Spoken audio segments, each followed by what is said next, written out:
Brothers and sisters of Burkina Faso, sons and daughters of Africa, today I speak not just to you, but to every heart that still beats for freedom. Look around you.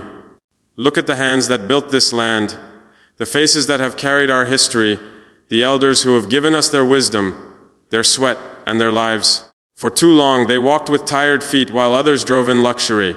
For too long those who gave us life were left behind. But that time is over. From this soil, from this courage, from the heart of our people, we are building again. And this time we are building for our own. Burkina Faso is not waiting for charity. We are not begging anyone to come and save us. We are standing proud and strong, creating thousands of bicycles.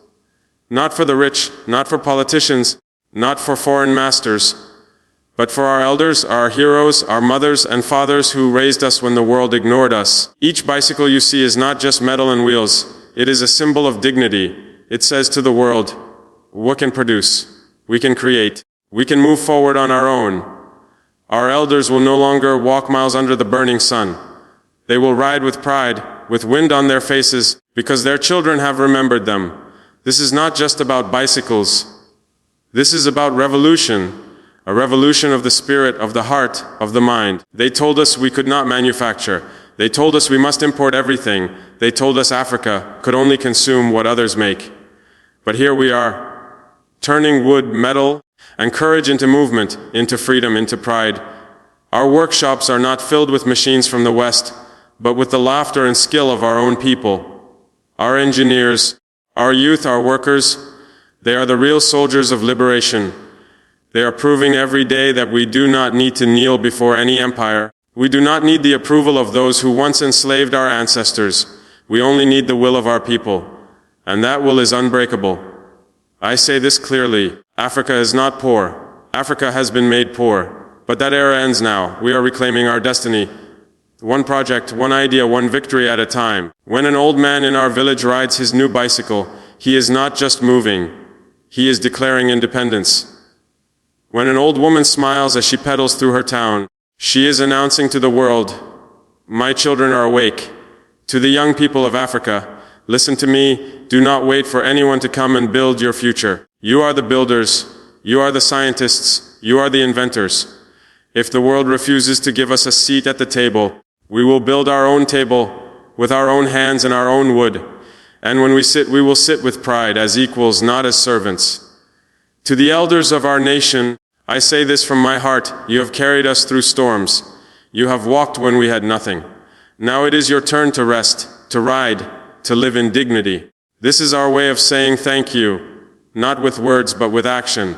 And to those who still believe Africa will never rise, look again. Look at our people welding metal under the sun. Look at the young men and women assembling bicycles for their grandparents. Look at a new Burkina Faso that no longer waits for permission to dream. We are not asking for aid. We are demanding respect. The spirit of Thomas Sankara lives in every bolt we tighten, every pedal we forge, every smile on our elders' faces. We are the continuation of that dream, a dream of a self-reliant, fearless Africa, an Africa that feeds itself, clothes itself, builds for itself, an Africa that no longer bows its head to the so-called powerful nations.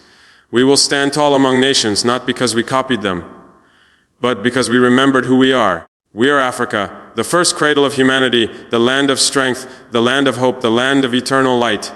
So to the world I say, watch Burkina Faso. Watch Africa. We are not a continent of despair. We are a continent of creation. We are not victims. We are victors. Every bicycle that rolls through our villages is a message to the world. The African revolution has begun again, and it will not stop until every African walks free, rides free, lives free, because we are no longer waiting for tomorrow. Tomorrow is already here, and we are the ones who built it. Long live Burkina Faso, long live Africa, long live the revolution of dignity and self-reliance. The first core message of this speech is the restoration of dignity for the elders of Burkina Faso and Africa. Ibrahim Traoré emphasizes that those who carried the nation through hardship must now be honored, not forgotten. The bicycles symbolize more than mobility. They represent respect, gratitude, and national pride. By providing bicycles for elders, the government is not just solving a practical problem, but rewriting a moral code, that the wisdom and sacrifices of the old will never be ignored again. Each bicycle becomes a token of love, a reminder that progress is not just about technology or economy, but about humanity and gratitude. Traore's voice carries deep emotion as he declares that Burkina Faso will now build for its own, proving that dignity is built, not given. The second key point is the declaration of independence from foreign control. Traore's tone is fiery as he rejects dependency and calls out the colonial mindset that has long shackled African nations. He makes it clear that Burkina Faso will no longer beg or wait for foreign aid to build its future. The message is a challenge to centuries of exploitation. Africa is no longer a marketplace for foreign goods, but a creator of its own destiny. Every locally made bicycle stands as a silent act of rebellion, a refusal to be controlled. The spirit of self-reliance is not theoretical, it is active, visible, and unstoppable. Through this project, the message to the world is that Africa can and will rise through its own hands, skills, and courage. The third message revolves around the rebirth of African industry and creativity. Traore paints a powerful picture of workshops filled with young engineers and artisans, not foreign machines. The revolution, he says, is in the hands of ordinary citizens who are turning simple materials into powerful symbols of change. He celebrates the workers, the welders, the builders, the dreamers, as soldiers of a new kind of battle, the war for productivity and pride.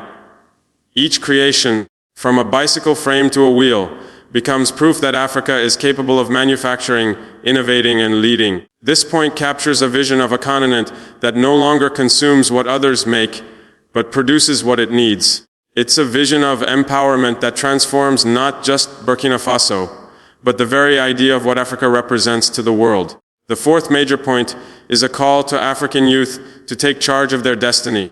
Traore's words speak directly to the hearts of the young generation who have been told that the future is not theirs to build. He reminds them that no savior is coming from abroad, that no one will hand them freedom or progress. The tools are already in their hands, and the responsibility rests with them. He urges them to turn frustration into action, dreams into projects, and pride into innovation.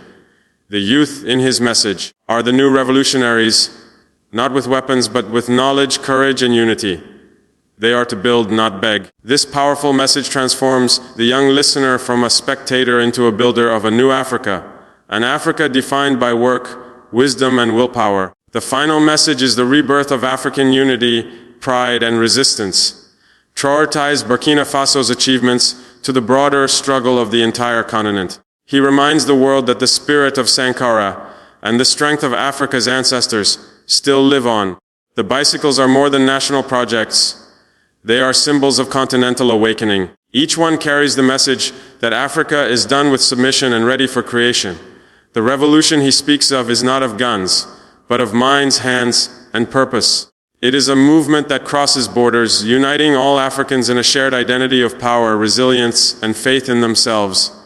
In his vision, Africa is no longer waiting for recognition. It is reclaiming it with pride, courage, and unbreakable unity.